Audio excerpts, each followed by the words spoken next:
Bonsoir à tous. Le chef de l'État ivoirien est à Paris, en France. Il a rencontré ce mardi son homologue français, François Hollande. Les deux présidents ont entre autres abordé des questions de coopération bilatérale et au sujet du retrait de plusieurs pays de la Cour pénale internationale CPI. Le président Alassane Ouattara a déclaré que la Côte d'Ivoire ne quittera pas l'institution judiciaire internationale. Chiram Kofi Abola. Un tête-à-tête à l'Élysée ce mardi 22 novembre 2016 entre le président de la République de Côte d'Ivoire, Alassane Ouattara, et son homologue français, François Hollande. Une rencontre dans le cadre des activités du chef de l'État ivoirien à l'étranger depuis le 13 novembre 2016. Les échanges entre le président ivoirien et celui de la France, comme à chaque fois que l'occasion leur est donnée, ont essentiellement porté sur le renforcement des relations entre les deux pays. Je viens de voir le président François Hollande pour échanger avec lui sur les relations bilatérales entre la Côte d'Ivoire et la République française. Ces relations sont excellentes. Lui dire tous les progrès que nous avons accomplis au cours des 5 dernières années.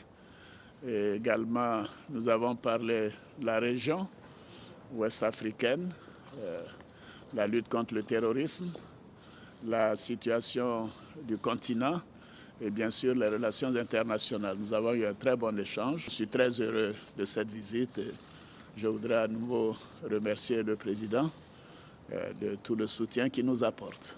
Après cet entretien avec le président français François Hollande, le président Alassane Ouattara a quitté Paris à destination de Malabo en Guinée équatoriale et Antananarive à Madagascar pour participer à 2 rencontres d'envergure. Il s'agit respectivement du 4e sommet Afrique-Monde arabe et du 16e sommet de la francophonie. Pour rappel, le chef de l'État ivoirien était d'abord au Maroc, précisément à Marrakech, où il avait pris part à la 22e conférence internationale cadre des Nations Unies sur le changement climatique, ou COP22. Le président de la Banque européenne d'investissement est en visite officielle en Côte d'Ivoire. Il a procédé hier à l'ouverture du bureau régional de la banque ici à Abidjan. La Banque européenne d'investissement veut participer au rayonnement des pays d'Afrique de l'Ouest depuis la Côte d'Ivoire au regard des potentialités économiques du pays. Dans le domaine de l'humanitaire, l'opération de vérification des réfugiés vivant en Côte d'Ivoire a démarré aujourd'hui. Après ce recensement, le service d'aide et d'assistance aux réfugiés apatrides Sahara, appuyé par l'Agence des Nations Unies pour les réfugiés HCR, veut ajuster les politiques d'aide aux besoins des réfugiés. Il serait près de 2000 issus de la Centrafrique, du Libéria, du Congo à vivre sur le sol ivoirien. Grande confusion après l'élection présidentielle haïtienne. Pas encore de résultats officiels après le vote de dimanche, mais déjà des revendications. 2 partis revendiquent la victoire de leur candidat, des proclamations illégales car seul le Conseil électoral provisoire peut officiellement donner des résultats.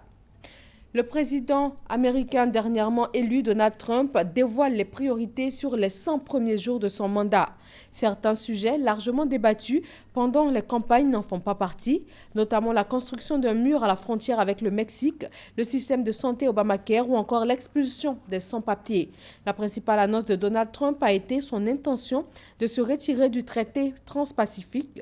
Il veut aussi annuler les mesures de son prédécesseur hostiles à l'utilisation du gaz de schiste et du charbon propre ou encore réfléchir à un plan pour renforcer la cyberdéfense américaine. En sport football, pour terminer, des nuages sombres au-dessus de la tête de Serge Aurier. L'international ivoirien est absent du groupe du PSG pour affronter Arsenal mercredi pour la Ligue des Champions. Le ministère de l'Intérieur britannique lui a refusé le visa à cause de sa condamnation en justice en septembre dernier en France. C'est tout pour ce Flash Info. Merci de l'avoir suivi. Rendez-vous à 20 h pour un autre point de l'actualité.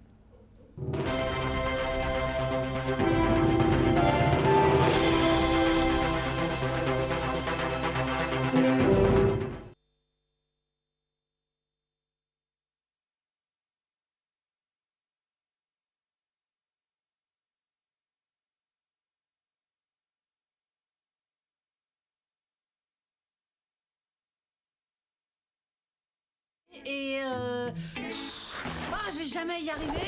Reste zen, Driss. Tu devrais essayer la méditation du poisson pour te détendre. Ou sinon, tu peux m'aider à bricoler ma super boîte à outils automatique. Ouais, génial. Il manque juste les freins. Tu cherches